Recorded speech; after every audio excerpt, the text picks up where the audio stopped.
Hey, welcome, welcome, welcome. This is part two.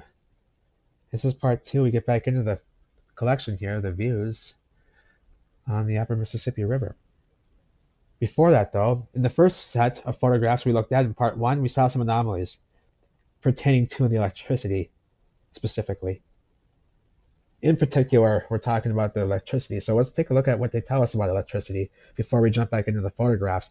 Let's see from their narrative and from one of their search engines, the Google, what they tell us, just so we can be read up on it before we jump back into these photographs. So they say in 1880 there were 0 homes wired for electricity. It begins to slowly proceed onward in the 1880s, then the telephone, and then that together sets the development for the electrified housework. 1882, this crook here, he didn't do anything. This crook here, Thomas Edison, constructs the Pearl Street station. Well, I don't think so. Let's take a look at that here. Let's take a look, see what's going on. I don't think so. I don't think so. Let's see here. Yeah, no. Look at this organized industrial setup. Look at this organized industrial setup, all neatly placed and organized. This is old world. This is an old world setup, and what these are generators that were okay. This setup at the Pearl Street station, the first power station in Lower Manhattan in the world. They say this is the first power station in the world in Lower Manhattan. Was a coal-fed steam engine. There were coal-fed steam engines in here that turned these generators, coal-fed steam engines that turned these generators, and that's how they produced the electricity. Very simple, and these stations were all around the city already. They learned how to get these ones running again, and then here I'll show you what they say. And first of all, look at these gang members too. Look at these gang members here. Every last one of them too. I can see it from here. You know, you think I'm kidding you? Take a look here. They think I'm kidding. Look at the square down position here. Square down position, you got a bent knee forward. Square down position, bent knee forward. Square down position, bent knee forward. He's got his bent knee forward. You can see it. It's up on top of the dirty. This isn't a brand new. This is not a brand new generator here. This is older than the hills. Look at this damaged. Give me a break. Bent knee forward. He's pointing a gun at him. So square down position there. Square down position here. Bent knee forward. Bent knee forward, hiding the hand. Hiding the hands back there, he's got a hat on. This guy, bent knee forward, square down position. Up there, same thing. Square down position, bent knee forward, see? And then over here, these guys are hiding the hands. This guy's hiding the hands, and you ain't kidding. Every last one of them is a gang member. Every last one of them. Okay? And you think I'm kidding. I love these ladders and stuff, and I love how these old facilities were so organized, you know, and just proper. So then they burnt this station down. It burnt down in like 5 years later. Like when's this? 7 years later, it burns down, but then still, it was still the model for this type of station because they began popping up around. No, they didn't. They started popping up around the city because they got these ones running again, and they knew how to operate these ones. So they still were operating these ones suddenly. That's so stupid. They burned it. It burnt down. It didn't work. It burnt down. So, but it still was the model for all the, you know, it's still the model for electricity in the day. So that's no, that's not how it works. You would have scratched it if it burnt down and didn't work. If it was dangerous, you would have burnt. And like, as if they built this building. Look at this. This is an iron frame masonry brick building with these arched windows up here. This is an iron frame brick masonry building with this stuff. These machines are fastened, installed into the facility. They're not just sitting on top. They're fastened into it. They're a part of the building as well. Come on. No, they didn't. So it was largely unavailable in 1885. It was still a novel. Vast numbers of Americans had never beheld any form of electric illumination. Vast numbers of Americans had never beheld. Okay, this is their narrative. This is what they say. Tesla demonstrates AC currents at the World Exposition, the Columbian Exposition in Chicago in 1893. That's when AC currents is first demonstrated, right? Demonstrated. Again, and then this crook again. Thomas Edison launches a campaign against AC, claims it was dangerous and could kill people. And then Tesla counters it by publicly subjecting himself. Okay, he took a zippy zap in public, and then he won the fight. So that's how that solved that issue pretty quickly. This Edison guy, he just embarrassed himself all the time. Just embarrassed himself. Early 20th century. Yeah, so whatever. We can move on here.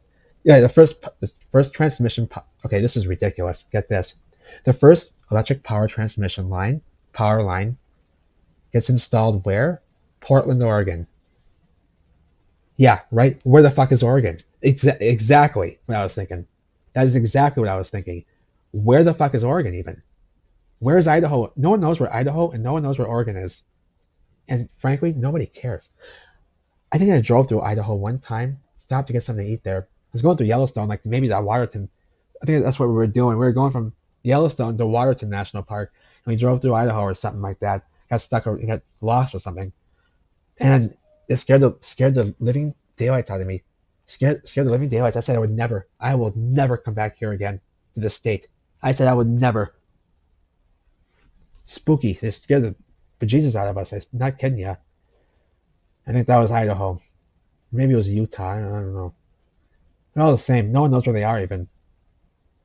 And this is the president, Benjamin Harrison, who was in office when electricity was installed at the White House in 1891.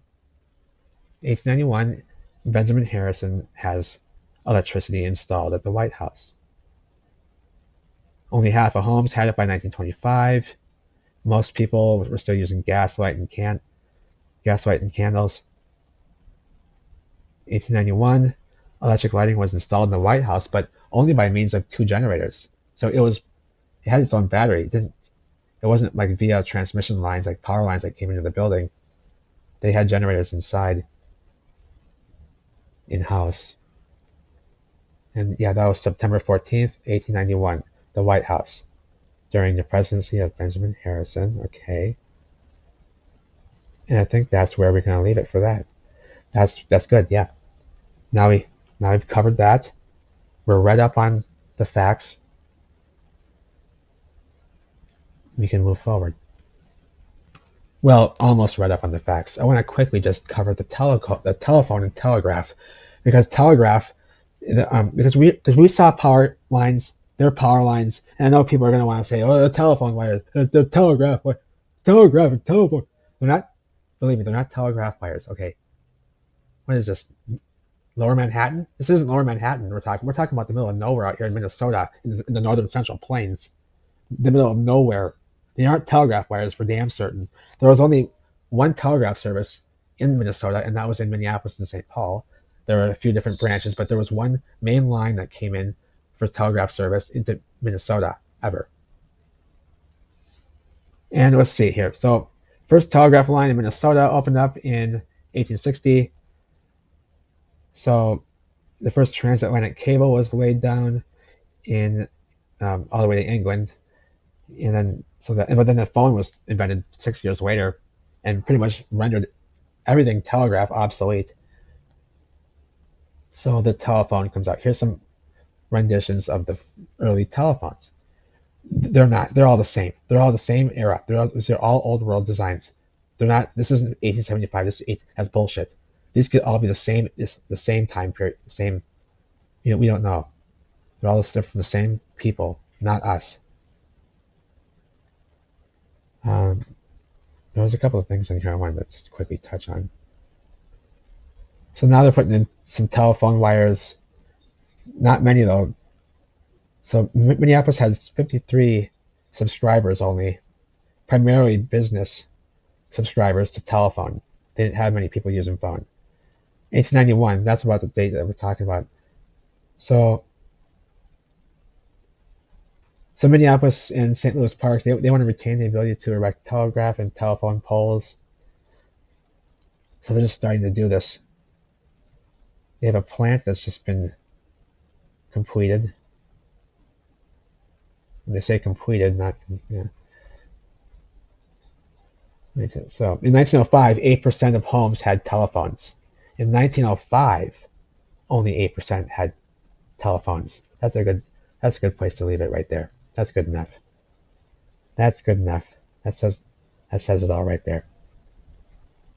And in 1908, telephone service was established. So not only until 1908 was it established, and did people start to get it in their homes and such available. And look at this old transmission line here. It's old an iron pole in Minneapolis. Look at that sucker, wired up and everything. See the wires on it? They go different ways. There's one going that way. There's one going this way. One going this way. One going this way. I need to get this started. You can see it's like three or four. No, there's three. I can see.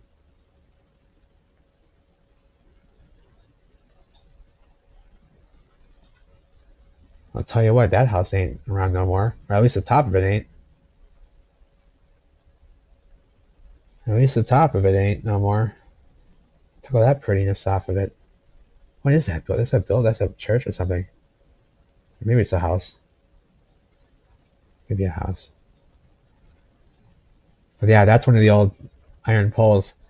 Rare iron poles. And they had concrete ones too. There was these really cool concrete ones. We'll get into that stuff later, the transmission towers and all that.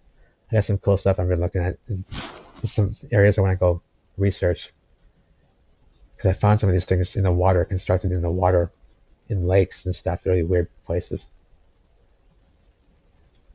Okay, so, and we gotta quickly touch on the project itself. So here's Henry Peter Bosse. He's the one responsible for these wonderful photographs we get to see. He gets the job done, baby. He gets the job done. He's got the whole 9-bit going here. Look at this. He's got the squared arm position. You see here, he's hiding the hands. He's got this little gesturing going on with the fingers as well. He's got the hat. He's got the hat. He's got the watch too. He's got the watch. He's got the watch. He's got the ring on the finger there. You know, and this, you got the pin on the bow tie. You got the pin there on the bow tie. You know, and the hat, the mustache. That's good work. That's good. He's got a fresh cut and he's clean shaven as well. And that's what you can expect from this fellow, Mr. Henry Peter Bosse. He's going to come fresh, clean cut, shaven, and he's going to get the job done. That's what you can expect from this fellow. So for 10 years, between 1882 and 1892, he photographs the Upper Mississippi River. And that's where we get this project. Some sort of a cartography project for the U.S. Army Corps of Engineers, whom he worked for prior to this. So in the 1870s, he worked for the U.S. Army Corps of Engineers in St. Paul, Minnesota, like 74 to 78. And like 5 years later, they call him, or in 1882, so however many years later, 7 years later, they call him back and they have him do this project. So what they do is they send him off. You know, let me show you, I can show you here. They send him off on a journey where he will map out,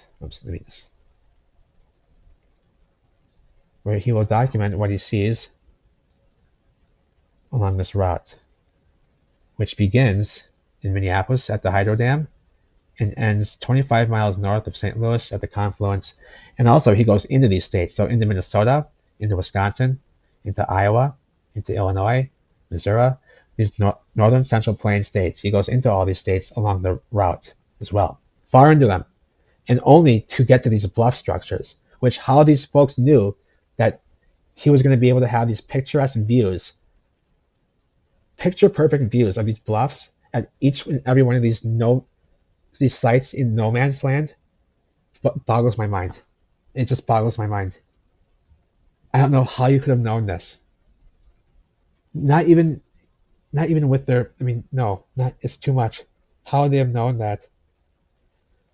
But I mean, I guess this is the U.S. Army Corps of Engineers. They are the real cartographers, topographers, what have you. But still, how they knew that what we're going to see was where it was going to be, it just twists my mind all types of ways, and I can't wrap my head around it. And I don't know what they were going for. I know what they were going for. They were going for the bluffs. I don't know why though. I know what they were going for, but not why. But the reasoning for this journey was to get shots of these bluffs. And whoever put this together knew that these bluffs were artificial, And it seems that Henry Peter Bosse would know too as well, because he got all the right shots in the right spots too. So it would seem that he knew as well. He definitely was a Freemason for damn certain. He has everybody posing, but let's get back into it. So that's what we have. We have this project. He's doing this route. We're going to go into these states, and we're talking about cities I've never heard of in my own state. And I've been everywhere. I've been to so many states I can't even count anymore. After you do a few road trips, you lose count, right? And I've been to every state park. I've been in Wisconsin too. That's my second home. Half my family lives here, and we're talking about cities I've never heard of in Minnesota and Wisconsin, and that just doesn't happen. Yet in these places, picturesque views of these bluffs, which really do showcase off their artificial nature. Let me show you what I mean. The bluffs are the star of the show. Remember that. And we will begin. I think we can knock some of these off here. Get rid of that. Get rid of that. And we begin on Reed's Landing, a place I've never heard of, but huge, huge trestle. Look at that trestle. See here? And the bluffs are the star of the show. We saw them in the first set of photographs in part 1. Remember, I was pointing out how they had the same shape. They have this sloped edge, the sloped ridge, and the flat level on top. And they're all the same height. And where you find them is at the water's edge, because they're containing the water in. That's for certain. Their primary purpose is to contain the water in of the waterways, in case there was to be a flood condition or weather condition that brought the water up really high. It won't just travel off willy-nilly and then soak down somewhere else. It will run back into the course and keep flowing. You get what I mean? So that the water level won't go too low, at too fast of a rate or something, and screw everything up. So it's very much regulated, and that's a part of the regulation of it, is these bluffs and how it really helps to keep the water where it's supposed to be. Now this is a triple gate trestle. A triple gate trestle. Look at this. One gate. This one is swung. This one is, and there's no boats either. There might be but 2 loons that landed in the water right there, maybe. But there ain't no boat, so that I'm pretty sure that's stuck and swung. And there's a third one right there. A third gate on this enormous trestle. I think it might be an iron trestle as well. It might be wood, but could be wood, could be. But the gates are iron, and there's like a lighthouse or a buildings back there. Something right there, even. You can see it's all, the river as well. The river is not natural. I'm not saying hands and people did all this. No, it's too much, right? But I mean, think of a person. How small they would be in this river. Put a person way over there, and then imagine that every river in the world is constructed. Right? They are. But how is it done? It had to have been done before the people came in here. This whole world all of it had to have been done before the people came into it. It's too much. You wouldn't be able to house the amount of people that you would need required to build this place even. Would you have enough oxygen in here even? I mean, who knows? I don't know. Who knows? Likely you would, but still, it'd just be too many people. You would need so many people to construct this world. Because like it seems to be that every part of it is designed to be what it is. Or what it was. And this is the thing. These buildings, like 100. Now, I've done all the research on all these cities, on all this whole collection. All the cities that he visits are all cities that have been established or started around the same time period, that being the 1850s to the 1880s. There were 2 cities, I think, in Illinois that were established in the 1830s. And those were the earliest ones I could find. All the rest pretty much the same. So these are all these cities that are 10 years old, 15 years old, 30 at the most, 20 years old cities. Yet they look maybe about, I'd say, what'd you guess there? What would you guess? I mean, look at all this here. Wait, let me get back. Look at these. Look at this one here, the little patch on the roof right there.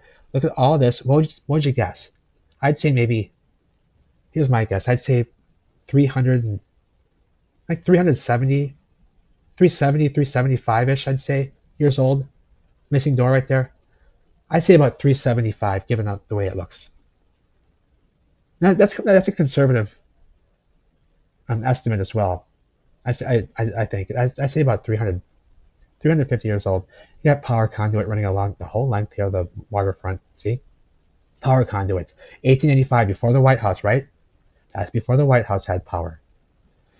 That's before the White House had power. Give me a break. And they're not telephone wires, right? They're not telephone wires. They're not telegraph wires. We already cleared that out of the picture. Come on. These are power conduits. This is a transmission line. First one was supposed to be installed in 1890 in Portland, Oregon. So who's lying here? Who's lying? Yeah, look at the obtuse right angle, or the obtuse bend here, this obtuse angle bend in the river, straight angle bend. Are you kidding me? There's straight angle bend here. And then the bluffs are the star of the show. We know what they're doing. They're they're at the water's edge always. And in the background you can see there's a huge slough in here, like a big slough. See? Probably was agricultural. There's a round, perfectly circular pond in there. A square one back there. This would have all had to have been dug out with shovels, because this is 1885. And look at the bluffs in the far distance at the edge of the slough, all the same height. Like these ones are, all the same height, each one. See, they have the sloped edge, flat level on top, sloped edge, flat level. And if you can see that little notch between there, yes, there are waterways, tributaries that go betwixt these different, that go betwixt them. So there's like one there, so there's one, see there, sloped edge, flat level, sloped edge, flat level, sloped edge, flat level on top, and so on and so forth. This one's a bit damaged here because they're melted down. They've melted. And who's landscaping all this down there with rotary tools, with rotary hand tools, eh? Who's doing all the landscaping with rotary hand tools? And these are twin canalways coming out as a tributary into their main river. And they tell us floods did this. Floods did all this. This little circle around here perfectly maintaining this equidistant waterway around that island. This is all part of this design. It gets better though. But you gotta be kidding me. This city looks about, again, I mean, what would you guess? You know, how do you put a number? Like 240, 242. I'd say about like 242 years old probably. 240. I mean, I wouldn't be afraid to put 300 on it. I wouldn't be afraid to put 300 years old. There ain't nobody here. Look at the roofs. They're all sun bleached and damaged. There ain't not one person anywhere.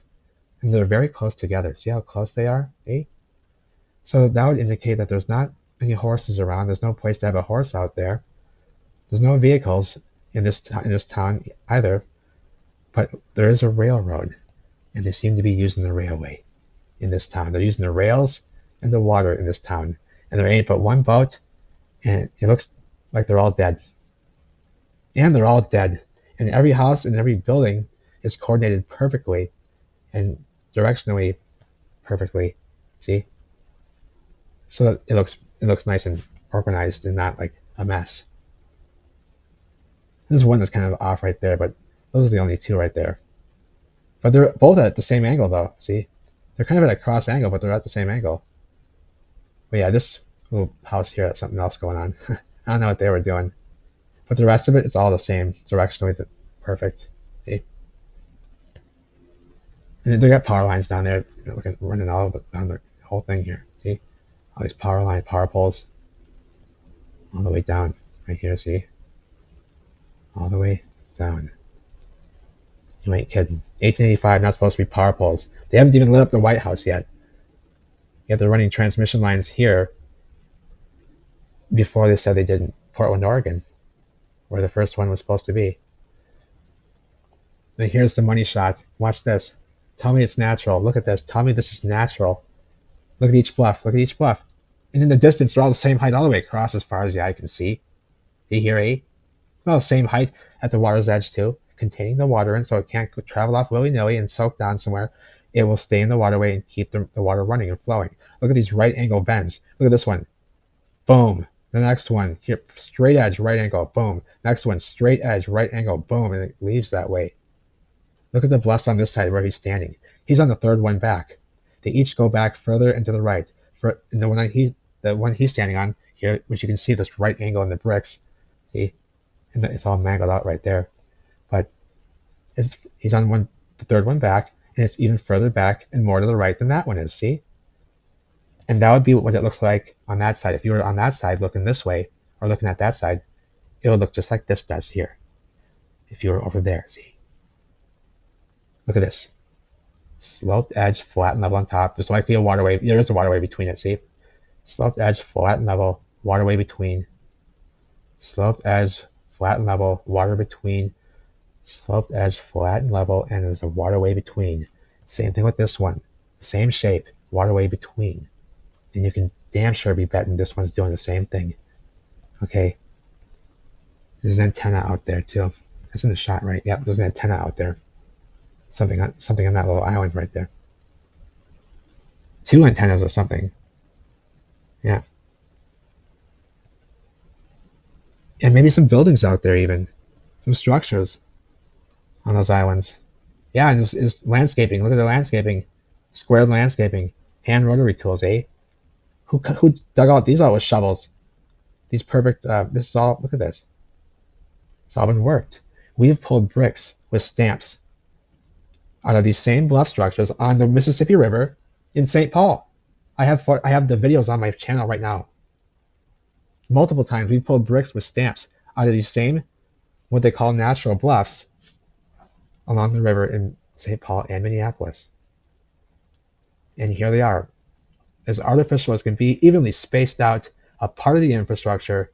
No, I don't think they were built with hands and fingers and people, but they are a part of the construction of the world.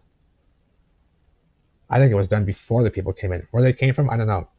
I would have loved to have seen when Adam was put into the garden, what that would have looked like. It may have resembled magic to us. He may have just appeared, but still, I would have liked to have seen how that worked. I'm sure it was pretty fascinating to see.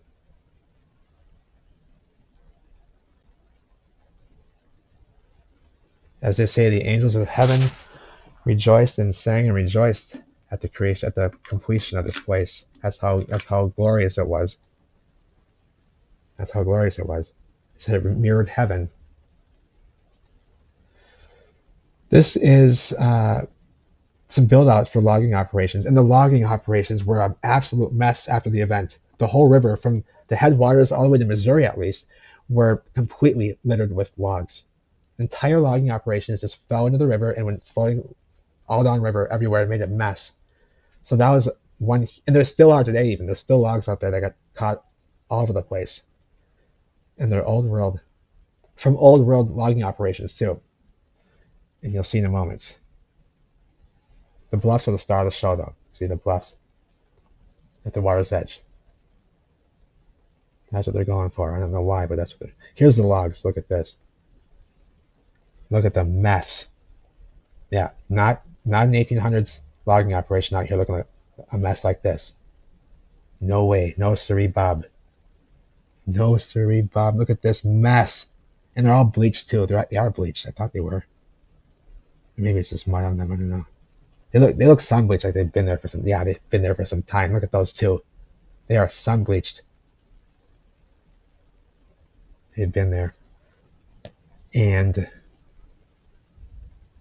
the bluffs in the background are the star of the show. See, all the same height at the water's edge, all the same height all the way across at the water's edge. See, isn't that crazy? And that happens to be the case everywhere we go, from Minnesota to Missouri. The infrastructure is very much the same. St. Paul looks the same as St. Louis does. There's nothing really in this shop but a few gang members here.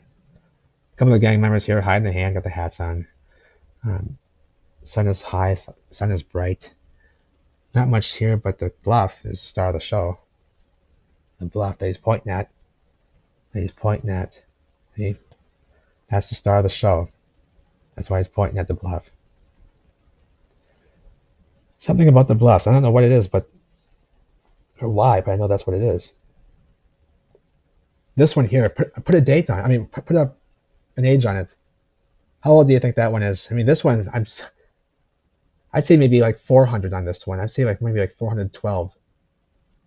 412, 4 to like 434 years old, something like that. It looks older, and that's a weird chimney too. That's like a chimney stack, very tall, very tall and erect. And these trees are young, and these trees over here, that's a birch forest, are very. They got some height for a birch forest. That's pretty tall. The birch forests today aren't even this tall in northern Minnesota. But this is Newport. This is a suburb of, yeah, this is Newport, of St. Paul. That's right near St. Paul. And then here's more logging operation stuff. Built into the river. It's part of the river's construction, see? Built out into the river. And the bluffs at the water's edge all the way down, see, all the same height. And there's a vessel out there. It does not have any steam stacks I can see, or maybe it does. I can't see any stacks. I don't see a steam stack, and I don't know what these are on either side of it. Because I want to say a steam paddler, but I don't, or a raft boat, but I don't see. This is weird. What is this? Strange vessel there. And maybe some big buildings in the distance right there. Or some big trees. And these forests, I mean, that was about the same as today's forest. That's not much different. Some forests look very young in these shots.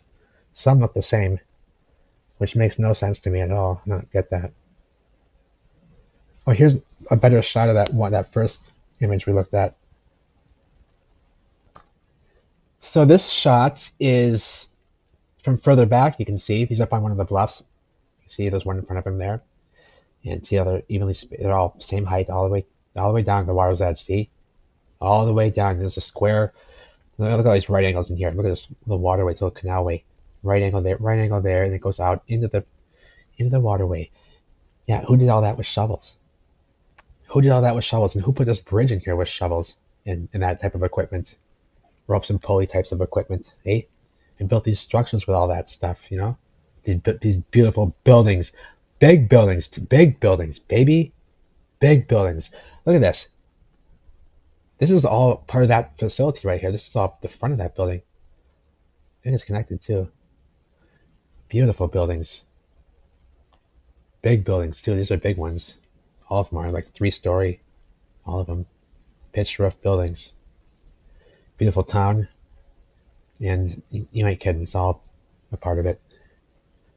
It's all a part of it. And there's yeah, look at the whole conduit running across the entire waterfront. Boom, boom, boom, boom, boom. Boom, boom. You ain't kidding. It keeps going. Boom, boom. Radio antennas. Boom, boom, boom. You know? Radio antennas. You know, and what have yous. And power lines. That's what we see. We have the evidence, and they gave it to us. They gave us this evidence, baby. They gave us this evidence. And this is Minneapolis. This is up on, I don't know where this is looking exactly. That might be the V8. I think this is the VA. It's got to be the VA right there because we're on Franklin. So Franklin Avenue Bridge. I don't get what they mean by south approach. What does that mean from south approach of Franklin? Because I can't tell if that's the university or if I'm looking at the VA on the other side.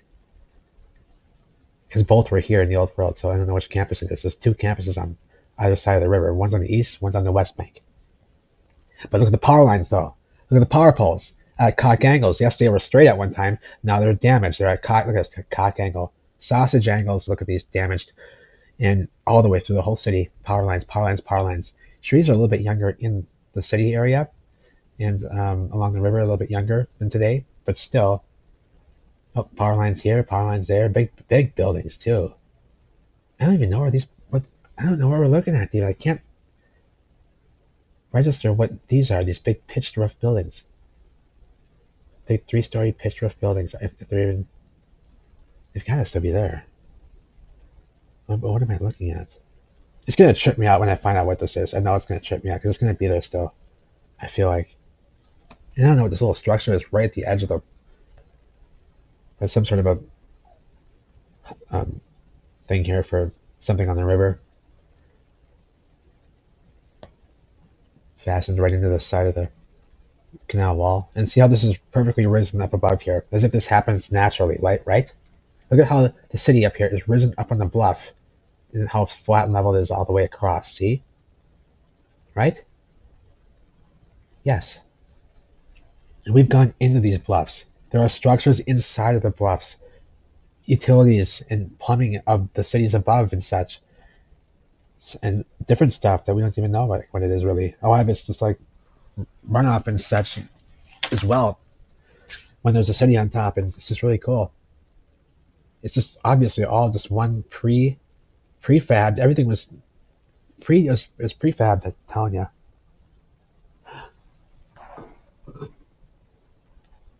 Excuse me, hang on. I got a phone call here. Hang on. Sorry, that was rude. Right in the middle of it. It was probably only a second for you, but gee whiz, wasn't for me. Anywho, this is what we're looking at. This is Minneapolis, and I don't know what we were talking about, but this is just mind-boggling to me to see all those power lines and everything looking so built out. And this is supposed to be 30 years, not even 30 years, 20-something years into the development of the city. Do you see any scaffolding anywhere? Does anything look like it's being in development or being constructed now? Does it look finished and look like maybe it's about 215 years old, maybe 220-ish? Yeah, yeah, that's what it looks like to me, baby. That's what it looks like to me. And I gotta go soon too. How much of this will we get through, or will I continue when I get back? I don't know. I don't want to leave my computer up, eh? You leave the computer up and just hope it's gonna still be on, and you come back and it's not, and it's like, oh, I don't want to merge two videos together. You know, I'm not a content creator. I'm not or a videographer, or whatever you call them. More logs in the river. You know, I struggle with that. With putting some videos together and cutting this out. I want to cut that out and do this, and that's just not easy for me. Yeah, not easy. It's fun though. It works. You get it to work. You get it to work, and then you're happy, and then it's fun. Look at this little square indentation cut out of the top of that bluff there. See, there's structures. There's something up there. Notch, and then see the same shape, the sloped edge, flat level on top, at the water's edge, containing the water. And the next one do the same thing. You see, sloped edge, flat level. And the next one, sloped ridge, flat level on top. All the same height, each one of them. Next one, right here, boom. And the logs are everywhere, and they are sun bleached. You can see some white ones in there. See, those are white ones. They are sun bleached, baby. They've been in there for some time. They've been in there for some time, baby. There's another log right there. Another log. Doing debris. Yep, that's debris. Little trees, just little babies. Little baby trees everywhere here. No biggie. And this is a nice example of a power line. We know that's not a telegraph wire. It's not a telephone. It's too early. We're talking 1890. And look where it's going. And look, every line is in there too. I'm trying to count. Every line's in there. And it's going to the next one, but that's going down to the mill. This is South St. Paul. I don't know that area too well, South St. Paul. It's a different city. It's not actually the city of St. Paul, the capital. It's a different city. But it's right there. But there is a big mill, maybe a wood milling operation, but look at the shoreline. See here, it's river. Again, if you can't see that, this right angle bend in here. I didn't even see that before. Look at this right angle. I saw this before, but I didn't see this. And these forests look a bit young as well. Well, no, not really. That's about today's height. Some of these forests are different. Yeah, these are about today's height. Pretty big forests. And this might be a wood milling. I don't know what they're doing there. But they're steam billowing. They're functioning right. They're operating right now. Power transmission line. And they're at a cock angle too. Look, it was straight. And now it's damaged. Very damaged. But not damaged so much that they can't use it, because they're still using it, obviously. They're still using it. And here's some of the build out in the river. And look at the fence is damaged. Look at the fence is damaged. This is a suburb of the capital city. This should be a city that's maybe 15 years old. And the houses look, at least 200. At least this is for logging. You'll find like tons of logs between these and whatever else. And look at the building out there on top of that thing. I mean, that takes skill to be able to do that and to know how to do that properly, and to build a house that's close to the water, mind you. To build that close in a land that you just came to that you don't know very well, the forests are pretty high too back here. That towers the house pretty good. So does that forest back there, the tree line. But that's South St. Paul as well. Dirt road, lots of shrubs. The fence is just obliterated. And there's some train tracks coming in. And there's some more power lines. More power lines. Gotta have the power. And the equidistant banks on the waterways that snakes and weaves for 2,500 miles. As if a flood really did that. As if a flood really did that. Snaking and weaving like this for north and south, east and west.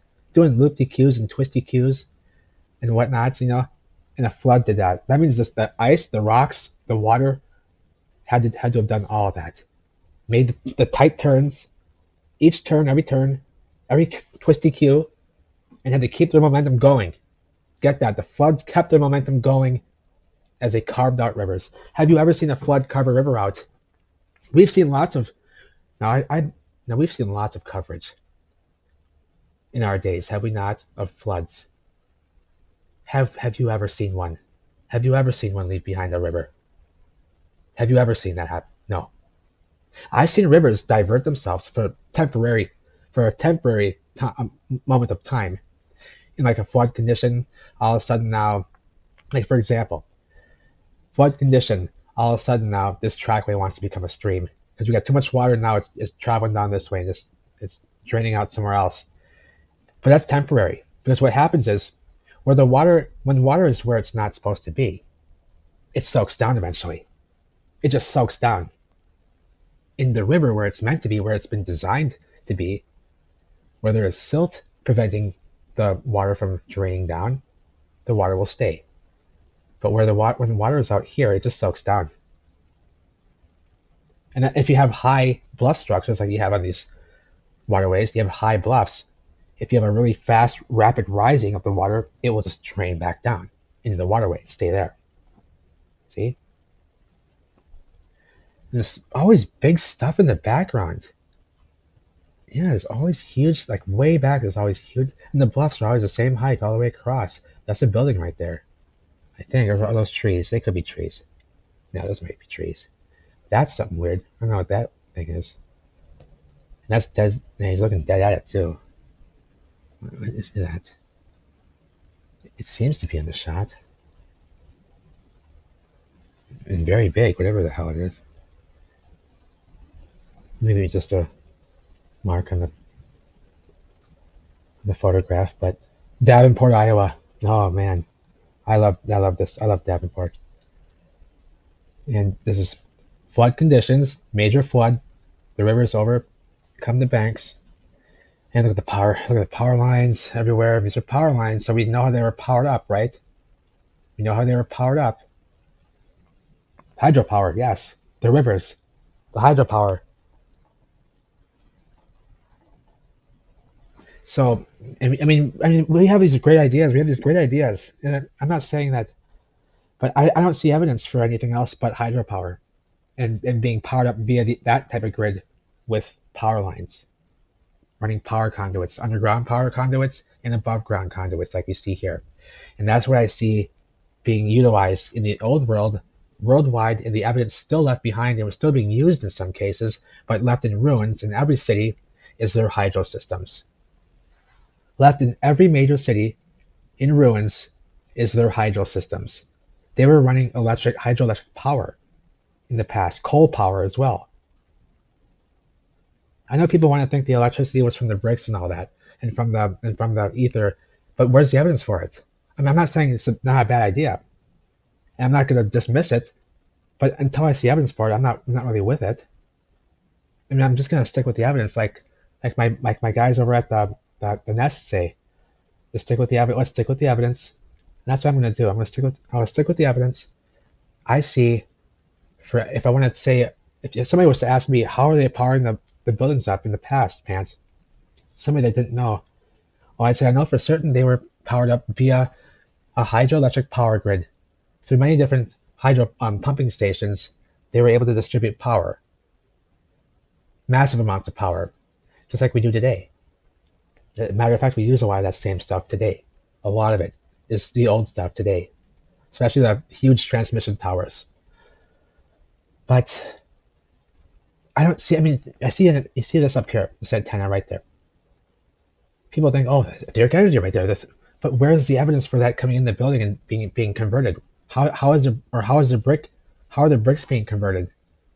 And why would they be doing that when they already have usable electricity via these power lines coming into the buildings? Why would they need the bricks then to power the building as well? For what? They have enough for the lights already and everything that they need in this hydro system, right? They have everything they need for power in the hydro system. Believe me, they can make a lot of power from hydropower. Pumping stations can store enough energy for decades. Decades. It can. Look it up. And they do today. They store for decades. So I don't really quite understand the brick. I mean, it's a great idea. I can see the theory. I understand the theory of it. I understand it as a great theory that the bricks can power the buildings and such, but I don't see anything being left behind showing that evidence. And I don't think there's any possible way they could have gotten into every single building and taken out every conversion system or however it would have worked in these buildings and removed all that. Or why they would need a secondary source of electricity when they already had one primary, very effective source of electricity that was renewable, a renewable energy resource. You get what I'm saying? So as far as I know, these are just radio antennas to me. They had radio antennas. They used radio frequencies, right? And we do today because of them. We use their stuff.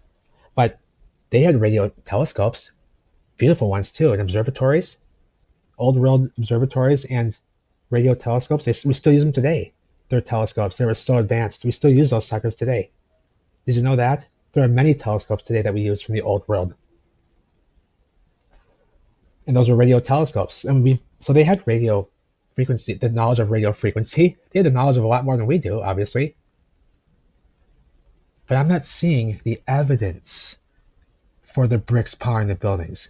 I'm not seeing the evidence for etheric energy coming into the buildings and being converted to usable electricity for any means or purpose.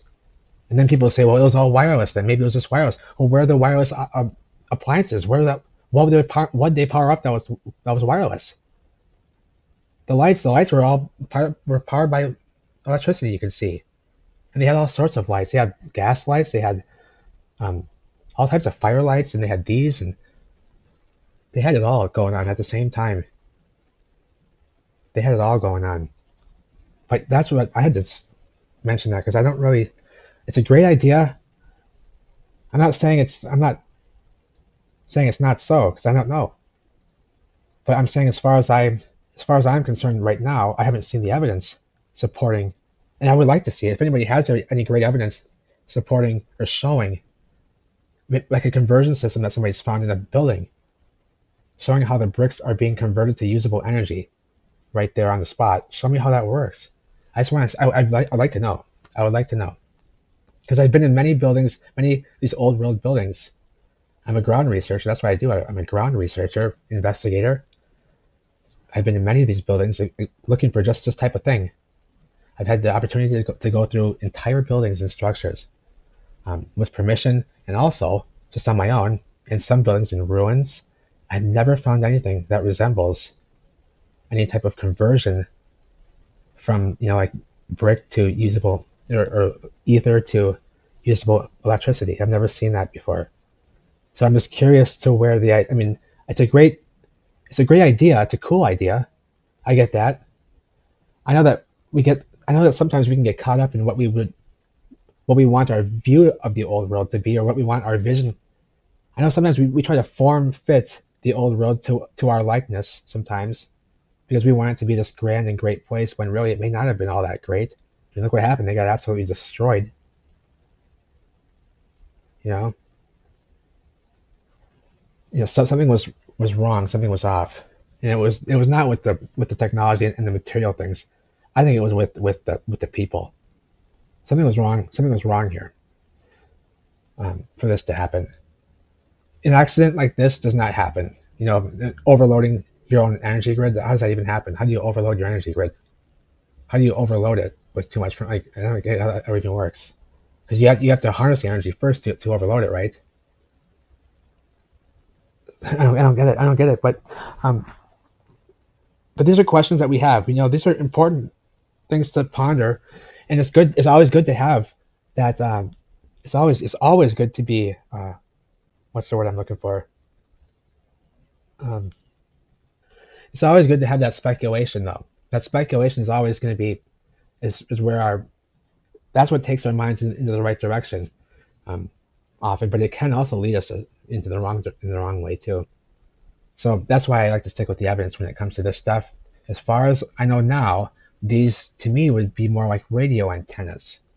That would make more, or purely ornamental as well, because they do have a very beautiful.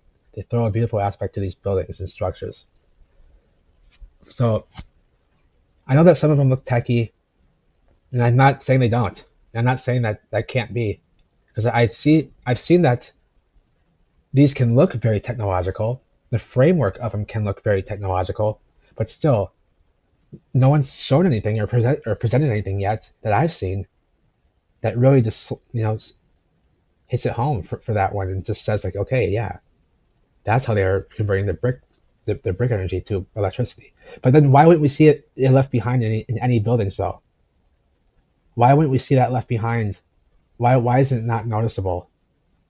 Something like that would be noticeable. You would see it, right? Being converted, you would see that. You would see the equipment. Yet we just don't find anything that resembles anything of the kind yet. Maybe somebody has, and please share with me if you can show me something that's compelling enough to suggest that the bricks they were converting energy from the bricks into usable electricity. I mean, I'd love to see it. Or ether or energy from the environment. I'd like to see that as well. I mean, all I see is just fancy antennas. People say these fancy antennas and stuff that could just be radio frequency antennas. They're harnessing ether and all that, but they could just be for radio frequencies. But that's what I have to say on that. And look at this sign here. Are you kidding me? It looks three-dimensional. They were smoking tobacco in the old world. North Carolina was a state in the old world because look, the sign is damaged and heat damage with the building. With the building. So that was there before the event. This is almost three-dimensional. Look at the shadow work in the letters. That is just beyond incredible right there. I don't even know how. That is beyond ridiculous. Like it's jumping off the building. Like, that's painted on, mind you. And the city of Davenport just goes on forever back there. Look at this. All built out. It's built out. And these to me just seems to be a lot more like receiving radio frequencies, like to each other even. They're all at the same height kind of all. It's just like very much screams out radio frequency to me. They're all at the same height on all these different buildings and such. See? Back there, here, there. They're all the same height, like radio frequencies, radio antennas. That would be my guess, just by sticking with the evidence. Again, stick with the evidence. They were powered by hydropower, which was distributed through transmission lines. Yes, transmission networks, and these are AC networks too. And we saw that AC power was not even introduced until the Columbian Exposition in Chicago. So that was 1893. And this whole project was done in 1892. And we've seen how many transmission lines already? These are all AC lines, all of them are. And how many have we seen? And Davenport had some serious brick painters, some building painters, sign painters. Really good work in the city. And that building is smoked. You can see in the framework inside. It might be an iron frame building. The frames might have got really hot. See? The frames look like they got burnt. I'm not sure if you're supposed to see the frame through it like that. And look at this half from these two frames over, from these two beams. It's all burnt in here. And the windows are all blown out and it's on fire. Look at that. See the heat storing on the top of the windows? That means fire. There's fire blazing out the windows. When you have that at the top of the windows like this, and the windows are blown out, see at the top? This part caught on fire. They might have put it out pretty quickly though, it seems. It was raging though. But you see, a brick building does not come down from fire, see? This had a raging fire too, because that was coming out of all these windows. Yeah, the tops of all these windows are white. Even some of these ones, yeah. Oh, and this top, look at this part too. It's all black and dark up there, and this side's not. It's more like this. Yeah, this whole half of the building are like burnt. This has steam coming out right there. Somebody's in there. There's a flood too, the whole flood. The boardwalk just disappears. Trees are pretty young, very young trees, little babies in Davenport, and huge, tall lines. They're all cross angles to each other. Look at that, cock angles. And you ain't kidding. They're all one bent knee forward, one bent knee forward. They're all posing, squared arm position there, hand in the pocket. Okay, all of them. Probably the folks he's with. Who knows? Maybe Davenport was empty when they came here. Who knows? No, it was pretty not that long ago. It wasn't that long ago, really. Oh, the little village in Wisconsin. They have these picturesque villages at the foot of these bluffs like this. Kind of like Europe, where you get the big castle, you know, with the little village down below, but small scale. They have them here in Wisconsin and Minnesota. We have these. Same thing, but small scale, you know? You know what I'm saying? Like like in the mountains, like in Europe, you know, they have this castle be on top of here, you know, and then there'll be like a little picturesque with a church on top of the hill, yeah, right there. Same thing, just like very small scale. And the bluffs are the star of the show, right? Same deal at the water's edge, and doing the same thing. And there's power lines in every shot. Hey, boom, boom, boom, all the way down.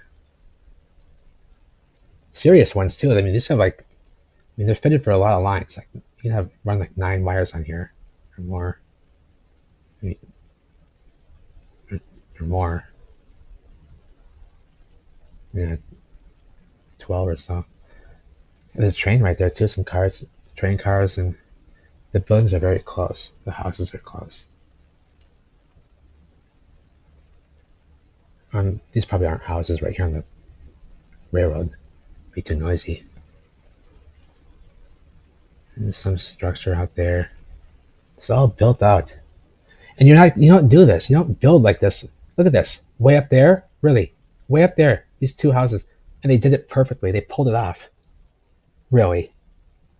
You're going to risk doing that with all this material during this time period where it's not easy to build this stuff. You don't have just the ability to throw it up quickly and easily, you know. You know, that power tools and all that, right? You're in a new land. You don't know well, and you're going to go willy-nilly and build wherever you please, right? Like up on top of the hill. That's necessary. But they did it. They did it perfectly, though. That's what kills me. Because we didn't do that, baby. Somebody did this who knew what they were doing. You only do this if you know what the fuck you're doing. And they did. And who's landscaping back here, eh? And who's landscaping back here? I forgot to show you. Look at this one. Look at this. Who's landscaping back here with hand rotary tools? Who's landscaping out here with hand rotary tools? And not a tractor. Who constructed those wood fences down there? Look how perfect those are. I want to know who constructs a fence like this, because I need a fence put in my yard like this. And they can do this. Look at this fancy design here. And there might be a house in there or something. And all that back there, even down there, landscaped out with hand rotary tools, not a tractor. Really? Even over here. Even right there for the apple tree. Now, who's coming out there and doing all this with hand rotary tools? Just wanted to show you that one. Where were we now? Oh, there we were. That's where we were. I jumped right to it. The guard lock. The guard lock. You know, the guard lock might be a good place to end this one, because we're already at an hour, you know? I'm talking too much again. I keep doing that. I talk too much, I'm like, damn, it's already been an hour. I got through like 10 shots again. No, no biggie, no biggie, but here's the guard lock. And we will look at this again, because this is where the guard lock is where the head guardsman will be, like the lead, the overwatcher of all the locks down river. There will be like a middle lock, a lower lock, a guard lock. The guard lock is the most important one, where the watchman will be, and this one helps regulate flow downriver, especially during flood conditions and high water conditions. The guard lock is most important for its retainer gates and its flood gates, because it can really help regulate flow downriver going into the hydro systems, the hydro facilities, and the locks and dams downriver, the lower and middle locks and whatnot.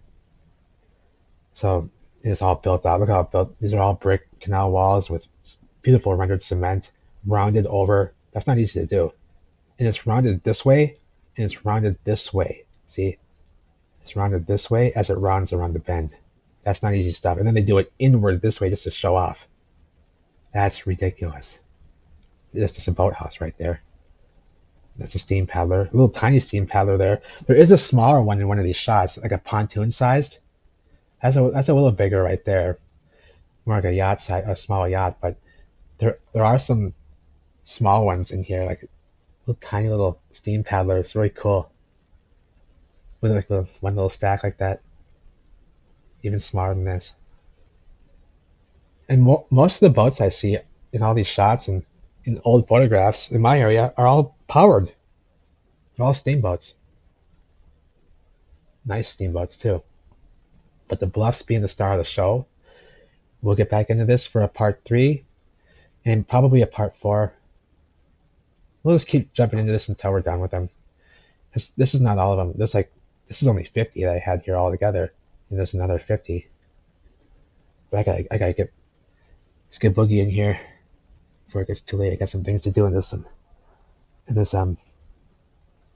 supposed to be some snow coming. It's impossible, so I'm gonna get moving. Oh, the train is there. Oh, it's right there. Huh. That door's open.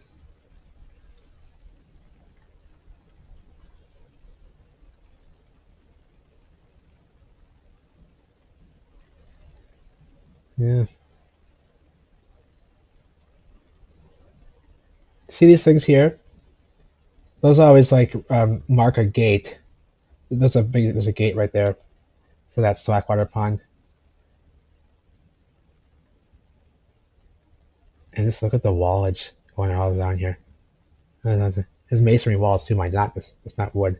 And some of them are wood, and they're just phenomenal. You wouldn't believe some of the woodwork. We'll come across some of that in some of these photographs. But anywho, take care. I love you all. Stay safe. Stay weather aware. Be weather wise during these times. The weather is not something you want to neglect or forget about. So with that, I leave you, and I'll see you soon. God bless.